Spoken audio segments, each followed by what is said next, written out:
Let's go. Mr. Totti, Francesco, Ciccio, if I could. I know it's your first game back tomorrow as a titolare. You don't have to, you take it easy on us, you know, like we're trying to get a win together. Let's go, Vince, let's go, because every week you've been getting stranger and stranger. But I'm just like, you know, I want to have us a good game tomorrow. Let's get this party started, let's go. Cari amici sportivi, welcome to yet another edition of Red Card Weekly, here where we mostly speak about Serie A, sometimes we're international, sometimes we're European, and yes, we're not professionals, nor do we pretend to be. To my right, we have Stevie P. And I'm Vinny T. And from Canada, the best place that you could possibly be, which is Montreal. We're gonna make sure, because we do have today on our episode, Steve, not one, but two guests. And Steve, you know what? We're gonna pop them up on the screen. We'll see if people recognize them. And you want to start off with this introduction? Let's start off. Well, it's sad news on my part. I officially have two Maple Leaf fans in my home. Oh my god, oh my god. We have, from Serie A Live Radio, live via Skype, Donato G. Donato G, yeah. And Marco Cubani Donofrio. Can I give them their nicknames? Of course. I can give them the nicknames? Yeah, for sure. Okay. I will start off with Marco. I got your Serie A Live nickname. It will be Marco. Not everybody likes Napoli, and that's just fine. But today we gave it to Inter where the sun don't shine. Donofrio. That's your nickname right there. And Donato, I got a special one for you, and I'm going to be singing. You are Donato. Lasciatemi rubare, perché ne sono fiero. Lasciatemi rubare, sono bianco-nero. Grazie. Welcome, guys, welcome. But first of all, we would like to put this little hatred between Toronto and Montreal to rest. Steve, what do we got for these fine gentlemen here? They are from the land of pretend Italianos. Manja cakes. They call in the army after 6 centimeters of snow. Bunch of amateurs. They have by far the most entertaining mayor, Rob Ford. And in a land where Sambuca is cooler than grappa. Oh, let's do our names and have a slumber party. We're like girls, we like Sambuca. Guys, I like my Sambuca. Oh my god, these guys with their Sambuca. Guys, welcome to the land. You guys are actually drinking Sambuca, seriously? Wow. Well, Sambuca or my espresso. I'm going to take my Visconti into Sambuca as well. Perfect. We're gonna go with. We're gonna start off with Napoli Inter. But before we touch on Napoli Inter, we want to have your thoughts on Napoli's Champions League run. Guys, let's face it. By far, Milanisti, Juventini, and a Napolitan. Napoli, by far the best Italian team in the Champions League, and the one that also. Two of the three that did not qualify. Napoli by far the best team playing in the Champions League. Yeah, it's frustrating for sure from a fan's point of view. We play well. I mean, we win 4 or 6 games, especially 3 of your home games, which is what you need to do in the Champions League. It's frustrating to be knocked out. But you gotta look at the positives. You gotta look at moving forward when we can do in the future. Benitez is a smart guy, you know, and he's won twice before. So I mean, it would be nice to win a Europa League championship in the home of the Bianco Juventino. So that's what you got to look forward to. But I mean, it was tough to call it done the way we did. We played a good game, 2-0 result for Arsenal. We'd be proud of any other day. The problem was that Dortmund and Marseille were tied 1-1 so late. So the fact is, when we were up 1-0, despite the fact Arsenal was down to 10 men, you couldn't press more, because if Arsenal came back on that counter and tied the game up, all of a sudden, you could be eliminated despite Marseille tied 1-1. So the fact that game stayed 1-1 so late actually hurt us in the end. But again, you got to be proud of your team, and it's soccer. That's what happened in soccer. Yeah, you know what? You're 100% right. And we were BBMing this week, and you said, like, you know, the Higuain tears meant a lot. And you know what? Napoli's having. I got nothing against Napoli. It was just like an unfortunate kind of events for Napoli on this. And you know what? I hope they do take the Europa League seriously, because I think, guys, we've seen in the last couple of years the Europa League has had a bit more like big names. Now, you know, we do have Lyon, we have Tottenham, we do have Juventus as well. It should be an interesting Europa League, but we'll see what happens from there. But we wish that we had more than one Italian team, even coming from Milanistas. We wish we did, but maybe this might do good for the coefficient, whatever the hell you call it, for the Italian teams in the Champions League. See, in Toronto, we speak English. Okay. For all our fans, what you guys haven't noticed, Kubani is wearing a Toronto Maple Leafs hat, which they haven't won the Stanley Cup since 1967. They're still believing. But hey, you know what? Like I said, in soccer, in being Italian, and in hockey, they're still amateurs. That's it. There we go. Okay, thank you. If we could take it to Napoli-Inter now, maybe we're going to leave Kubani because he's a bit more... he's emotional. He's emotional about this. But if I could ask Donato what he thinks about Napoli and their imaginary back three, do you think that they should switch out of it sometimes? I think they should go back to the back three instead of having a four-man game. I mean, we've seen how successful they were when they had a three-man defense. I don't think they're suited for a four-man team. They also need, I think, a couple of changes. For example, I know Roger, he was our captain today. He's one of our key players, but he's getting older. There needs to be people coming into the team, being able to substitute these players. I think Albiol is a good defender. I think he was underrated at Real Madrid. I mean, he was in the Spanish national team. We've seen how well they've done in the last 4 or 5 years. I don't know what to pick up. I don't know how to pronounce his name. You guys know. Réveillard. I mean, there's a reason why he was a free agent, because nobody wanted him. I don't think he's a good defender. That being said, I don't know if you would rather, I think I'd rather play him over Fernandez, who keeps getting old goals, who keeps getting burned one-on-one. But at the same time, Napoli is rebuilding a new coach, new system, new players. They got rid of their key guys like Cavani, who's a big loss for them. However, there's guys that come in like Higuain, like Callejon, that are stepping in for them, right? So I think that this year is an adjustment period for them, and I think next year they're going to be a real serious contender for the Scudetto. Even though the year's not over yet, I think that next year they're going to have a bigger push towards it. You touched on the new coach.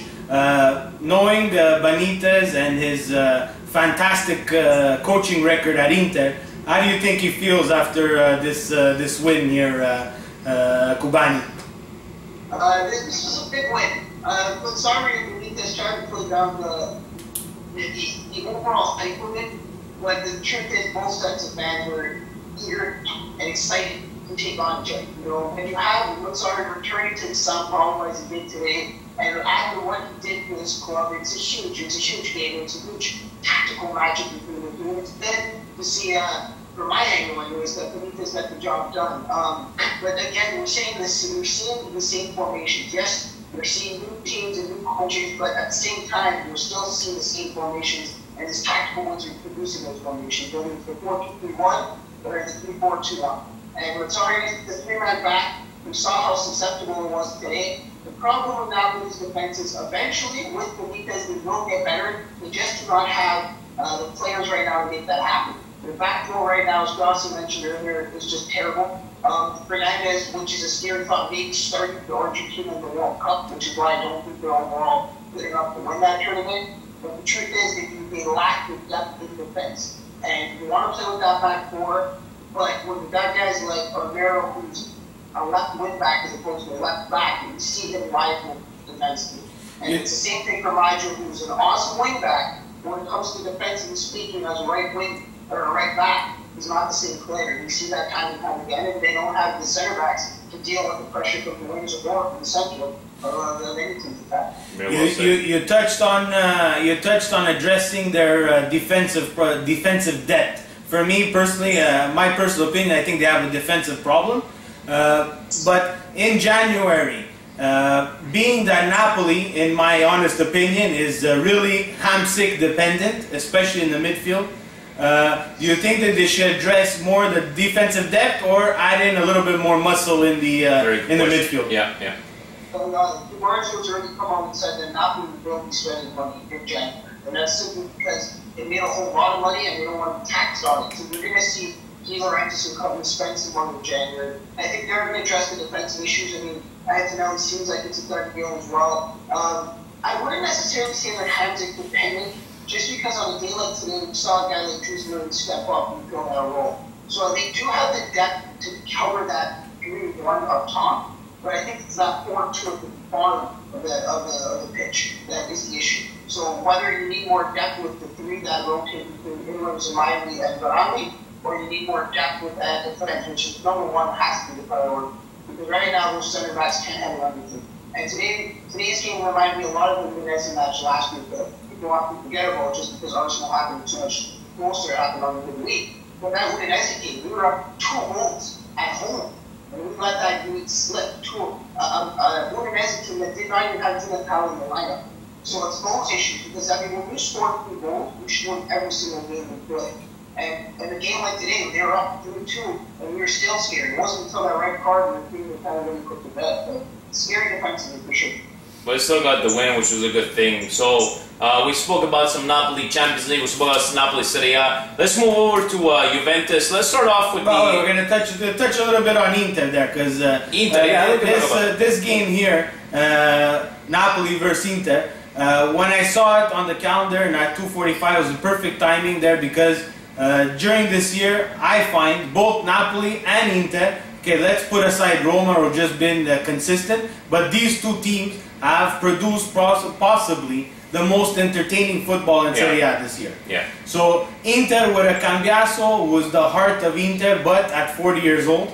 I don't know if Inter could continue with just Cambiaso running around all over the place.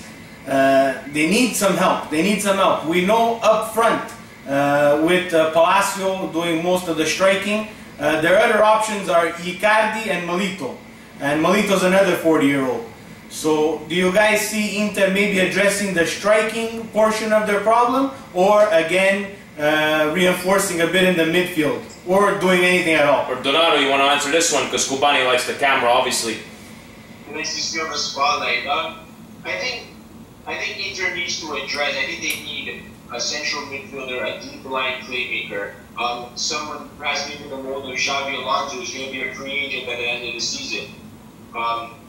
I think that, however, Inter they don't have their best tactical lineup yet. I think the same has to go with Napoli. But I think new coaches trying to adjust the new players, trying to find the perfect formation and the right guys in the formation. If you notice that even a couple of times today, and it happens to Napoli a lot, but they was having the Inter, where they're vulnerable on the counter-attack because of the amount of wingers, the attacking midfielders that they played, which leaves, often with Napoli, it exposes the 4-man D and exposes players on one-on-one situations. I think maybe that's why people say Ranocchia is not a world-class defender, because he can't handle the one-on-one situation. The same with Fernandes and Albiol for Napoli. But I mean, if you're being attacked constantly and you're on the counter-attack, I think anyone in the world is going to be exposed, no matter how good you are. It's the consistency. You can't continually getting attacked or running down. You get tired, right? I mean, they're fit. They're fit athletes, but eventually, when you don't get a break, when their forwards kind of hold up the ball and give you a rest that you need, eventually you're going to get burned, and not because you're not a good defender, it's just because you don't have the legs. You know what? For a Juventini, you're pretty knowledgeable. I'm gonna have to say that over there. So, speaking of Juventus, so we'll go straight to Juve A versus Juve B. That's Juve versus Sassuolo this afternoon at 12:30. The Apache with 3 goals today. Was it even worth talking about this game? Did we expect Sassuolo to beat Juventus, guys? Seriously? No. Let's face it. We're not gonna go to this there, because we're just gonna have Donato gloat about his Juventus and Tevez waking up and scoring 3 goals.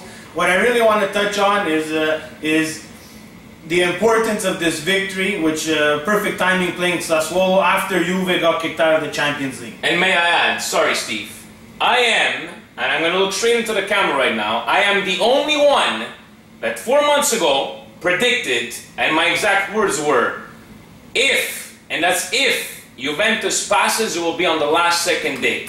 That's true. Now we have tape of that. And yes, we do have tape. But Donato, you know what? I respect the fact that you weren't one of those fans that came out and spoke about, you know, all this kind of pitch stuff, whatever. But we want to hear about your thoughts about you as a Juventus fan through thick and thin. Where are you right now comparing to, let's say, the Champions? Not making the Champions League, but coming back up with a great, fantastic 4-0 victory. I think that game was crucial that we did get a victory, and especially the way that we did it. I mean, we've seen a lot of great teams over the years where they get eliminated from a tournament or a cup, and then they just fall. I mean, we've seen a little bit with Roma. They had one tie, and all of a sudden they had another 3 in a row. It's difficult to bounce back, and I think, especially having a coach like Conte, I don't think he's going to allow that to happen. And having experienced players like Pirlo and like Buffon on the team, even Tevez, he hasn't joined them for a couple of months, but he's been there and done that. But I think they know how important it is. I think they know how important it is to win 3 Scudettos in a row.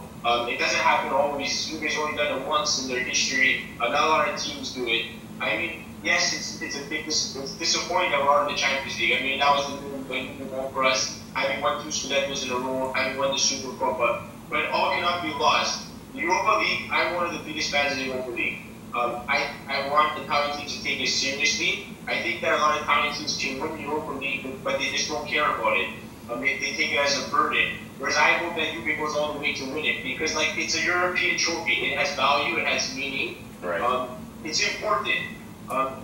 In terms of the Champions League game, a lot of Juventini keep saying, "Oh, the pitch, the tractors, moving the side of the field." But in all reality, is Juve didn't get eliminated from the Champions League in the last day. Juve got eliminated when they didn't beat Copenhagen. You cannot go, no matter what. Teams should always win their home games. But if you're Juve and you have the players that you have, going to Copenhagen, you should still win 3-4-0. That's where we lost. That's why we didn't qualify. It was because we didn't get all 3 points and went to Copenhagen. And we were beating Galatasaray 2-1, and then we allowed almost the exact same goal. We headed the ball down and they scored the tie in the 89th and 90th minute. Those are games, those are 4 points lost.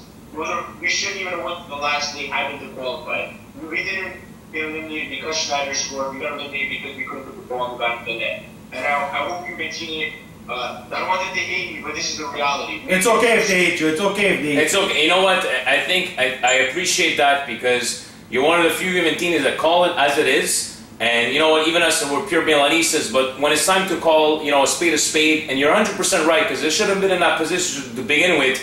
And yes, the goaltender was amazing in Copenhagen, but let's be honest, like you just said, you win 1 game out of 6 group stage games, and you don't, you know, you can't really blame yourself. But kudos to you, and I really hope Juventus takes the Europa League seriously, because the only thing that will do is, you know, bring up our coefficient in the actual European Champions League, or it be the Europa League. So let's hope, like you said, Kuban, maybe a Fiorentina, maybe for Jinkers. By the way, it is Jinkers' birthday today. Jinkers, happy birthday. We're going to have a shot at we're going to have a grappa there for Jinkers. So we'll see what happens in the Europa League for Juventus and Fiorentina. Look, in my opinion, for the Juve, just short and sweet, the game shouldn't have been played. That's a point. Okay, it shouldn't have been played, Steve. It shouldn't have been played. They should have just rescheduled that game. But I'm also a little bit disappointed in Conte.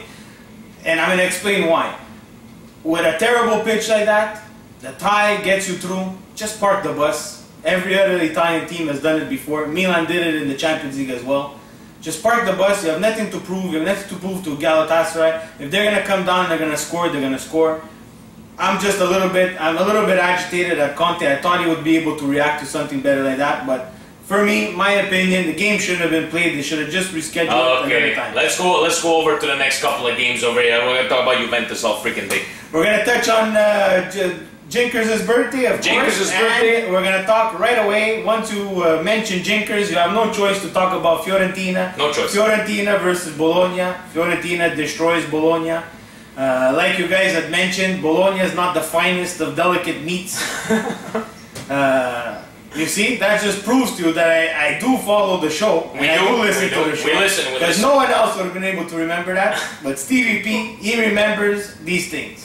But Fiorentina guys today showed would you say that it was a fantastic Fiorentina or a lackluster Bologna? You know, it was a great play from Fiorentina. Valero scored. There was some great through balls, but again, do we feel bad for Alessandro Diamanti being on this team like this? I don't know. What do you guys think about Bologna? Do you think it was a bad Bologna or a fantastic Fiorentina? I'm just saying, a little bit of Bologna's, worse than every time we see the next step issue. But at the same time, this is an impressive Fiorentina team. And I'm going to address the Twitter audience because there's a lot of people suggesting that Borja Valero should be brought to the Spanish national team. Right now, it's only got one appearance for the team. And as good as he's been Serie A, possibly one of the best Serie A players in the year so far, I don't think he's good enough to make that Spanish national team. I'm sorry, Brady, when you got guys like Xavi, Iniesta, Fabregas, there's a reason why he's not on that team. But this is a very good Fiorentina side. And if Giuseppe Rossi continues to play like he did today, scored that beautiful third goal, paid for nothing, but it was absolutely brilliant to watch. And the fact that they were able to easily dispossess Milan for 3-0 without even struggling at all is a good sign. And not to mention, this team is also looked very, very impressive in the Europa that we mentioned earlier. Is important, and this man is a team how to take seriously. Perfect. Yeah. And just to touch on that, Borja Valero, I think because he plays outside of Spain is a little bit of a disadvantage. Like back in the day when the Azzurri team would be called up, if you were not playing in Serie A, it was always a disadvantage to you to play abroad and try to make the national team. Yeah. So I don't know, like Borja Valero for me has been playing fantastic, but I think we don't have to, we're not coming up with any secrets here that Serie A is lacking the coverage, lacking the respect, but Borja Valero, like you said, it's not because he's not good enough, is that when you have guys like Xavi and Iniesta, what are you going to do, make him, call him up and be on the bench? But he is doing fantastic things for Fiorentina, and let's close this off, guys, with a one-word answer. Does Fiorentina have what it takes to finish in the top 4? Top 4, yes. Top 3, no. I agree. Top 4, yes. I don't know about top 3. I think we're all in agreement with that. We'll see what this season brings. Steve, we got Lazio. We want to talk about Lazio. We're gonna just throw it out to you guys very quickly on Lazio because it's very quickly for them as well. Their season basically depends on Miroslav Klose. He picked up the scraps once again today. What do you guys see a big difference between Lazio without Klose? What do you guys think about this Lazio team? I think it goes without question that Miroslav Klose is probably the best player in their team. I know Hernandez is on the team, and we know how good Hernandez can be. But Miroslav Klose is just one of those guys that he just gets you goals, no matter what. He can score from outside the box. He can clean up in the 6. He does everything they need a striker to do. I mean, someone on Twitter said that he's probably the most underrated striker in the last 10, 15 years. And you know what? I might have to agree with him. A guy who has 14 World Cup goals only behind Ronaldo, he doesn't get the respect that he deserves. If that was Messi or the Portuguese Ronaldo who had that amount of goals, the media would be all over it. Because it's close, he's not a big name, he's not a sexy name. He's had a fairly quiet career in comparison to other breeds. He doesn't get the media coverage that he deserves, doesn't get the publicity that he deserves. I think without Klose, Lazio is a mediocre team at best. And we've seen it all year. With Klose, they could finish in Europa League spot. You're 100% right. And on the Klose thing, I know you guys, we follow a bit of MLS. Guys, with a yes or no answer, is Klose coming to MLS next year, yes or no? Yes. Yes. Yeah? I think we're all on the same page that one there. Like, he hasn't confirmed, but I think it would be good to have a guys like this. But Klose, obviously, this year will be very crucial for Lazio making that top 5 or top 6 spot. We'll see where they go. But as you can see, Lazio this year has been inconsistent, up and down. We'll see what, we have 38 weeks of Serie A. We'll go from over there. And now, Steve, we got to talk about predictions. And we got to talk first, we're going to touch on Milan's Champions League. They're the only team to qualify for Italy. Saving. Hey.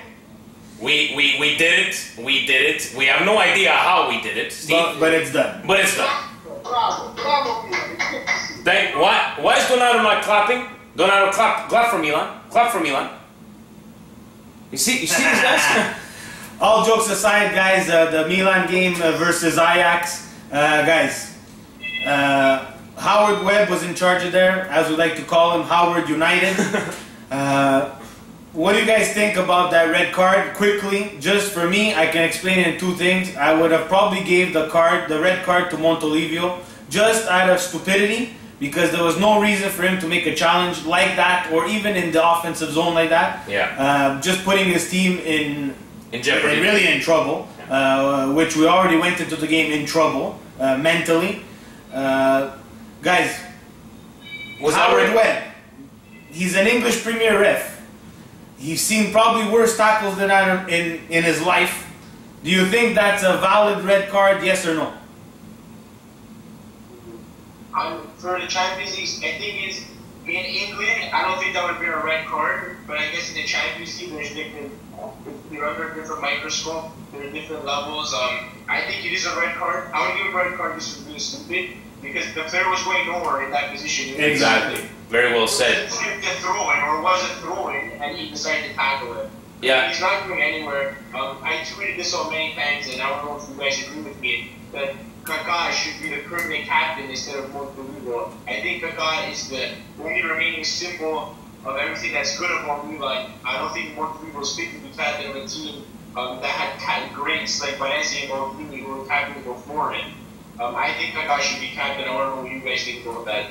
You know what? For showing for the kind of the way he's been playing, showing La Grinta, and trying to control Balotelli, he's the one that whenever those incidents were, I would definitely see Kaká as a captain. But Montolivo, what happened there? Like even in the game, like you see that he's playing with his heart, but. We're with you, Donato. Like, you know what? A red card, not because of the actual tackle, because of the stupidity. And let's be honest, Balotelli's foul at the end there, the 85th minute, when he had a very high boot on the calf of the other player.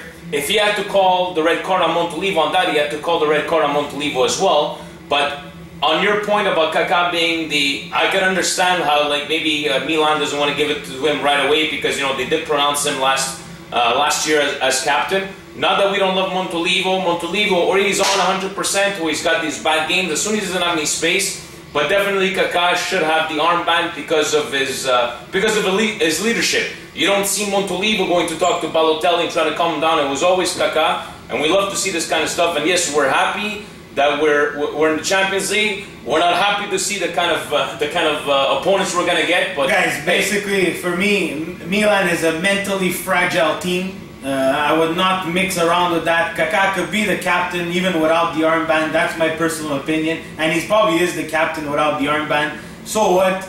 Montolivo stands for the coin toss, picks the side or chooses the ball. But in the end, it's Kaká the captain, like you guys said. Speaking about mentally fragile, we have a fantastic Monday Night Football scheduled by Serie A Live.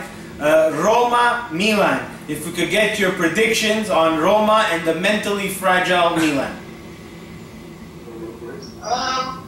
Sure, this has been an interesting move. I think Roma, especially if Totti comes back, and I know you pray that he wouldn't deliver the way he has. Give me a break, man, come on. But he's been looking good this season, and again, he just got hurt, so we don't know what it'll be like on his first game back. But I mean, this Roma team, whether you like them or not, have been consistent. I mean, you can say what you will about the Nelly draw, 4 games in a row before the Madrid's win. But at the same time, this is a Roma team that looks good. Luis Garcia has this team organized, and I mentioned it earlier, that this is a Roma team that reminds a lot of Juve when Conte first took over. I mean, they were undefeated, they drew a lot of games, they weren't always in first place despite being undefeated, like Roma is right now, but in the end they got the job done, and they're not playing Europe. Perfect. Donato, what do you think? Is that we're looking at a win, a loss? What do you think? Don't speak with your heart, please. To be honest, if Milan was to win the game, I wouldn't be surprised. And I've been saying that from the beginning of the year, where this Roma team is just one of those teams where they can either beat everyone, but then if they were to lose to Catania in the next game, nobody in the world would be surprised, because that's just how unpredictable Roma is, just like how unpredictable Serie A is.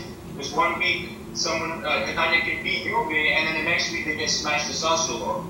Right? So it's so unpredictable. But if Milan shows up to play, I don't think they're as bad as the standing says and the amount of points that they have. I still think that they can play with the big boys in Serie A. They just need a couple more tweaks. And if they beat Roma, I personally wouldn't be surprised. Just because as good as Totti's been playing, if you isolate him, which they probably will, and I'm pretty sure Allegri's not. Allegri. If you take him out of the game, you take Roma out of the game. But you're giving someone like Balotelli to counterattack, Donato, you're giving way too much credit to Allegri. You think he's gonna figure that out on his own? Seriously, like, only time will tell. Only time will tell for tomorrow's big matchup, Roma Milan at 2:30. And I'm sure our friends will have their radio show tomorrow around. I think you guys do 8:15. I'm sure they're gonna be talking about it. Guys, make sure you tune in from Radio Regent. They always post up the link for the Serie A Live radio show, so make sure you tune in.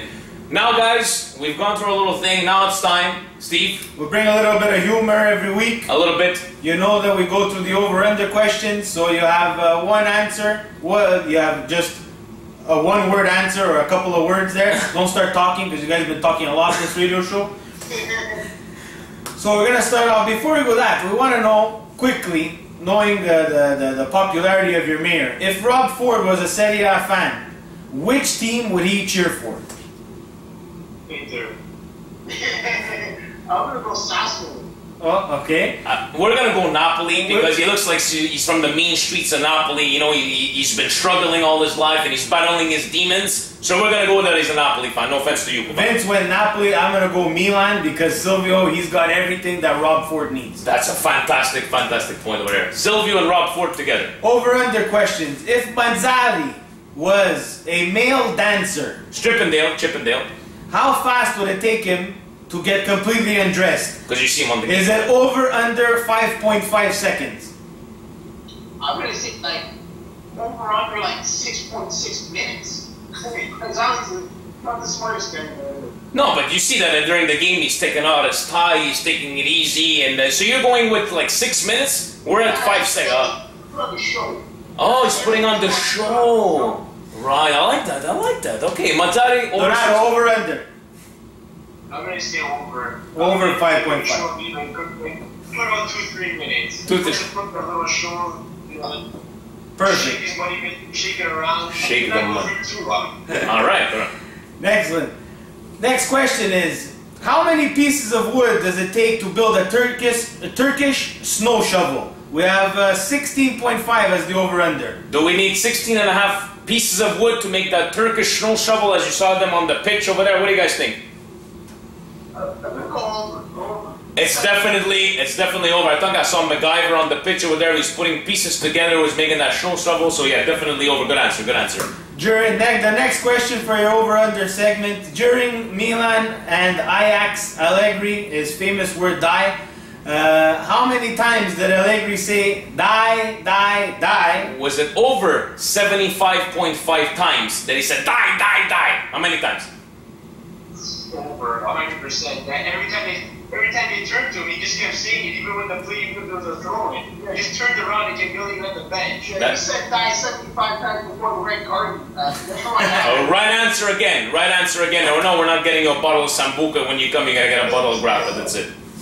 Guys, we've reached the point of the show where we pretty much announce our red cards. We'll give you guys the floor. Well, actually, you know what? I'm going to start off because obviously, as you guys don't know, we don't have a cameraman. I got to get up and go shut off the camera. So I'm going to start off. I'm going to leave you guys off with Steve and the Serie A Live Radio. Before we shut off, I'd like to thank, today was a nice towing food drive here in Montreal. I was with Nonna Maria. I know you guys there in Toronto know Nonna Maria. She was fantastic. Talked about Red Card Weekly. La Diavolina, one of the riders there for the AC Milan fan club over there. It was a great event. Thank you very much. And my red card goes to the English media that seems to have said that England did not catch any big teams in their group. Forget the disrespect to Uruguay. Big disrespect to Italy. And by the way, according to the English media guys, we have a 4-4-2 formation. I don't even know the last time we played 4-4-2.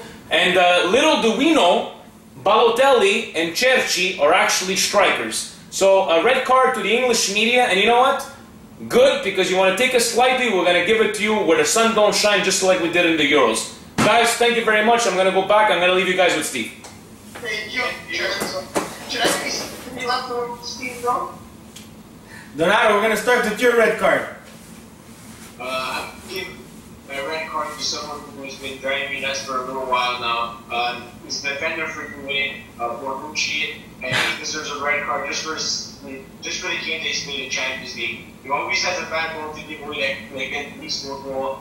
He didn't win the header against Roma that brought the ball down when Schneider scored. He did it again in the first time they played. I think the red card needs to go to Bonucci. I've never been a big fan of his. I think I'd rather see Orgona play. My red card goes to Bonucci, who I feel shouldn't be starting for the national team either. Yeah, Bonucci Beckenbauer surely deserves a red card every once in a while. Kubani, let's go with yours. I'm sending mine out Twitter. Straight right to Twitter because after Wednesday morning's big Juventus elimination from the Champions League, the Twitter war that inspired was just incredible to see and unfortunate to see because we saw a lot of people ripping Juve and tearing them apart and other Serie A fans. And the fact is that I, as an Napoli fan, find it a little bit funny to see Snyder and Mancini eliminate Juve. I really did. But at the same time, there's a reason why we only have 3 spots. And right now, the Bundesliga has 4 teams in the quarterfinal, or in the round of 16 in the Champions League. We have 1, and that's Milan. So, I mean, we as fans of Serie A, supporters of teams in Serie A, need to show more solidarity. Because right now, we do not mean that's taken as seriously as it should be. That's a great red card. We gave it to Twitter, the whole entire friggin' company. That's everybody. Everybody. My red card goes to UEFA, Champions League, Platini. Platini being a Juventino, seeing that the condition of the pitch, and he needs to make his Juve pass. I would have thought that he would have threw them a little favor. Look, guys, we're not gonna play in the snow. We're not gonna play in the slush. Platini with my red card can't make a decision. That's their problem, guys. You have the floor. Please tell everybody how they could listen to Serie A Live Radio and follow you guys on Twitter and your other extracurricular activities, PG extracurricular activities. You can follow me and you're not going to cheat 8-2. I'm usually the one that causes controversy on our show. I'm usually the one that gets the Twitter hate just because I like to cause a little bit of manda, a little bit of shit here and there. It's just what I do. As a Juve fan, I put people hate you. They either love you or hate you. You're Juventino. It's just the way it works. I do want to show that I know it's a Juve star for me. I want to show also that I finished teacher's college actually, and a boy in my class, he gave it to me as a gift. So shout out to all my pupils. Auguri. Finished this week. And you can listen to, you can follow me at Twitter personally at Bonnie7. Our show airs Serie A Live Radio every Monday night at 8:15 on Radio Region. And tomorrow is actually probably the biggest show for us personally and for Canada.